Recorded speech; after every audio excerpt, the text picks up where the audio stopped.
Então, vamos começar? Então, o nosso sistema respiratório, ele tem algumas funções, né? Dentre dessas funções, uma delas é essa questão de filtrar e aquecer o ar. Isso é basicamente uma função que quase todo mundo já sabe, né? A gente quase por natureza já sabe isso, porque a gente respira, né? Sempre. Então, a gente tem essa questão de filtrar e aquecer o ar, realizar a troca gasosa, controle de pH no sangue, olfato e emissão dos sons. Ótimo, vamos passar um de cada vez desses aqui. Filtrar e aquecer o ar. A nossa narina, ela tem os nossos pelos que fazem o primeiro filtrar do ar. Ele não elimina todas as suas bactérias e etc. Por isso que a gente fica doente quando é algo viral, né, que a gente respira, mas ele bloqueia, sim, grande parte dessas películas, essas coisas que entram através da nossa narina. E ele aquece também na mucosa, porque ela é úmida, e ele aquece e umedece esse ar para que ele seja melhor recebido no caminho até a chegada dos pulmões. Pensando aqui na nossa parte de órgãos internos, a nossa temperatura ela é um pouquinho mais às vezes do que até mesmo a ponta do nosso nariz, principalmente no frio. Então ele precisa aquecer esse ar entrando nas nossas narinas. Troca gasosa. A troca gasosa ocorre quando o ar chega no pulmão, chega nos alvéolos e ele faz essa troca gasosa inalando, soltando CO2, trocando oxigênio e vai fazendo as trocas gasosas para manutenção da saúde dos nossos alvéolos, do nosso sangue, de todo o nosso corpo. O controle do pH do sangue. Eu acho muito importante isso, porque essa palavrinha pH é uma das que a gente mais vai ver durante o curso.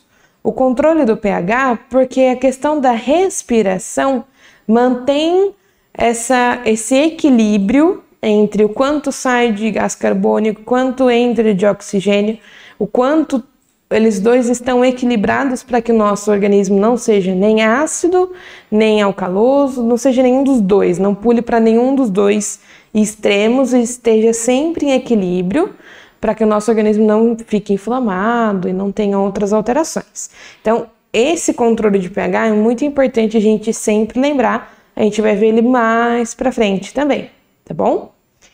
Olfato, sentir o cheiro das coisas, né? Quem não gosta de passar um bom perfume, ou tá passando num frente de um restaurante, ou a comida da avó, você sentir o cheiro, você ter esses receptores na narina, né? A gente teve aí Covid, aí a primeira leva do Covid tirou aí o sistema olfatório de muita gente se recuperando ainda, outros não recuperaram, outros já recuperaram 100%, mas esses receptores ficam na nossa narina e fazem essa função de receber esse ar com esse cheiro, né? E a gente fazer essa recepção no cérebro reconhecendo esse cheiro. A emissão de sons é uma coisa que muitas vezes a gente não pensa até na avaliação do nosso paciente. Então, eu vou pedir para você, se você está com um caderno, se você está com o celular na mão, solta e faz esse exercício agora comigo. Então, a emissão de som, basicamente, é o quê? Se você soltar todo o ar que você tem, então puxa, solta todo o ar. Olá! Antes de irmos para a aula, eu quero te apresentar a nova classe, a plataforma Premium do SES. É tipo uma Netflix que tem todos os cursos que já oferecemos. São mais de 130 cursos, além de alguns bônus exclusivos, como um cronograma de estudos feito para você, inglês com aulas ao vivo, 2 certificados por mês e muito mais. Se quiser saber mais sobre a plataforma, acesse o nosso site. Mas antes, assista a essa aula que está incrível. Bons estudos! Tenta falar seu nome. A sua voz vai sair estranha. Então, se você puxar todo o ar e soltar todo o ar, quando você estiver no finalzinho soltando o ar, tenta falar seu nome. Difícil. É difícil falar, porque o som ele não está saindo na quantidade que deveria para ele fazer ou vibrar das cordas vocais para você emitir o som. O que, ao contrário, se você puxar todo o ar e você falar seu nome, Bárbara, sai o meu nome, sai o som, porque o ar está saindo dos meus pulmões, vibrando as minhas cordas vocais e eu estou emitindo esse som. Por que é muito importante a gente entender desde o básico a parte da respiração? A emissão de sons é uma coisa que muitos profissionais não notam na própria avaliação quando o paciente dá a entrada no hospital.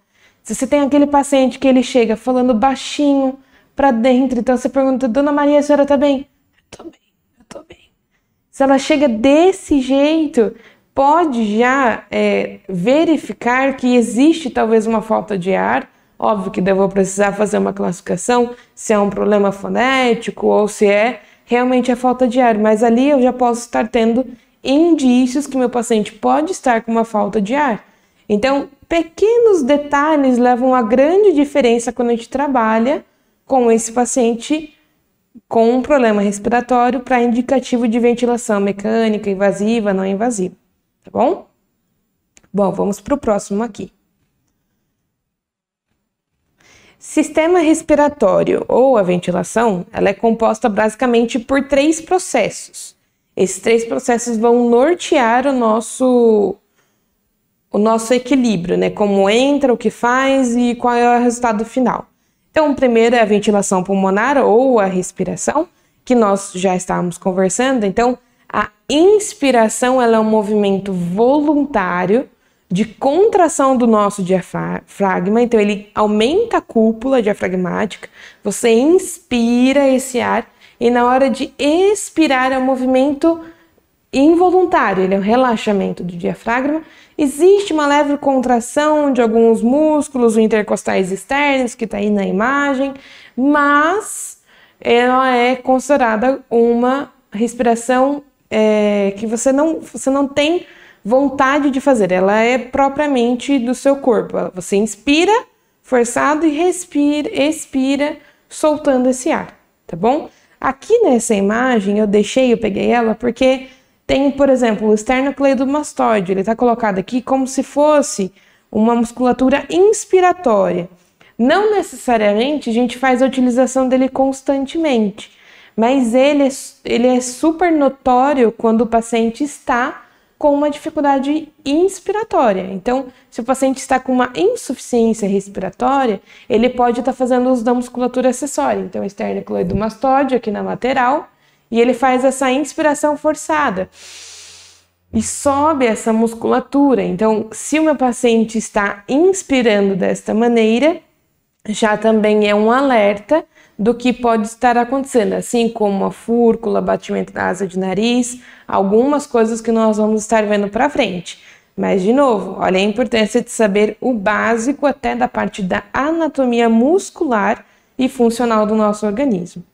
O segundo processo é a respiração pulmonar, que é quando o O2 ele vai para a nossa corrente sanguínea, sai do alvéolo e vai para a nossa corrente sanguínea, e o CO2 sai na nossa corrente sanguínea e vai para o nosso alvéolo.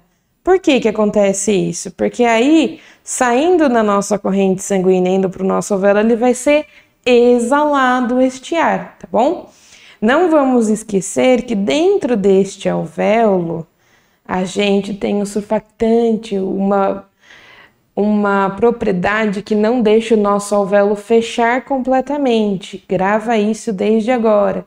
Esse alvéolo, essa estruturinha bonitinha que vocês estão vendo na imagem aí, ele tem como se fosse, digamos, um líquido que ele fica nessas extremidades aqui e ele não deixa com que essa região do alvéolo ela feche completamente. Isso em nós respirando normal, sem nenhuma alteração, sem nenhuma patologia envolvida. Por quê? Se ele fechar, vai ser difícil dele abrir, porque ele colaba, ele é uma membrana muito fibrosa, muito fininha, então ele colaba, então não dá. Então ele fecha até um pontinho e abre de novo, tá bom?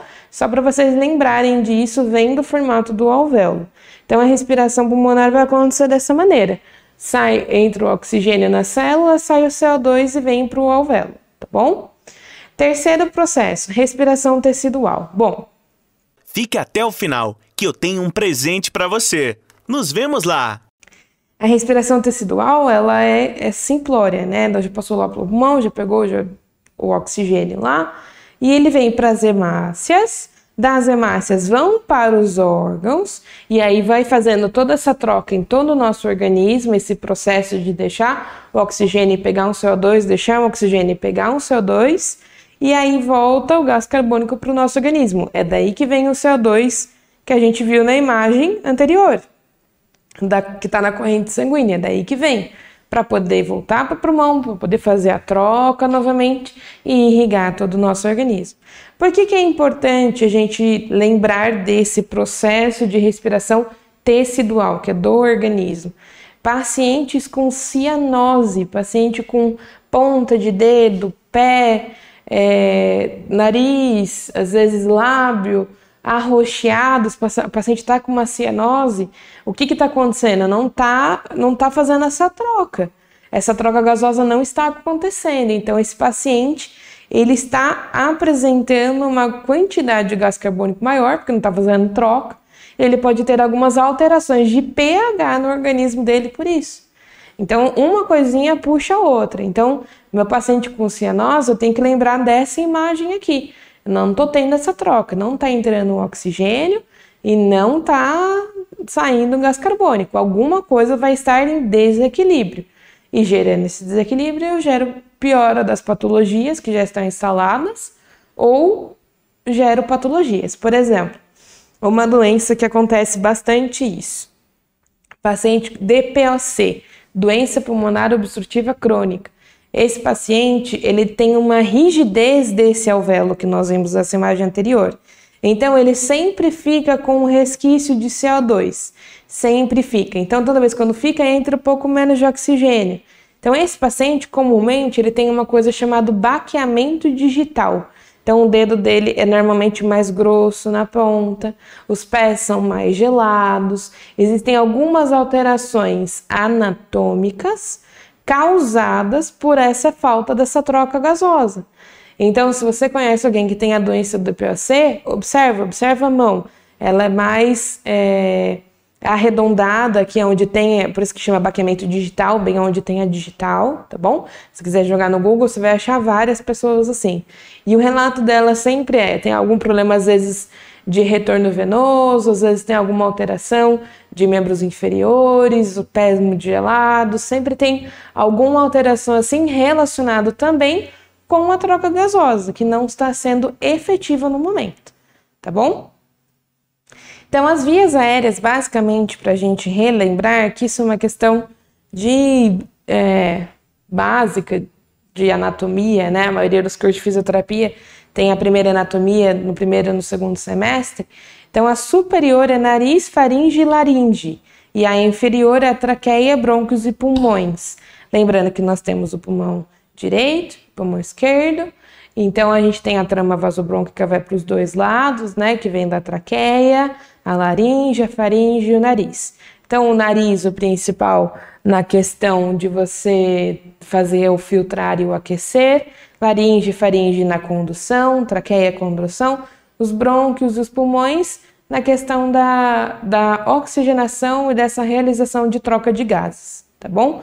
Essa imagem, ela é muito importante para a gente entender um pouquinho, e eu vou dar uma pincelada aqui, na diferença um pouquinho da ventilação não invasiva e a ventilação invasiva. Então, a ventilação não invasiva, ela é uma máscara usada na narina, certo? Ela não tem nenhum tubo, não vai direto para o pulmão. Então, vejam comigo. Se você está gostando dessa aula, fique até o final. A importância de entender a anatomia. Então, eu tô aqui, ó, desde o nariz até a traqueia, aqui, a trama vasobrônquica, todo esse caminho aqui. Todo esse caminho na ventilação não invasiva, ele vai ser denominado espaço morto. Porque é um espaço onde eu não tenho troca gasosa.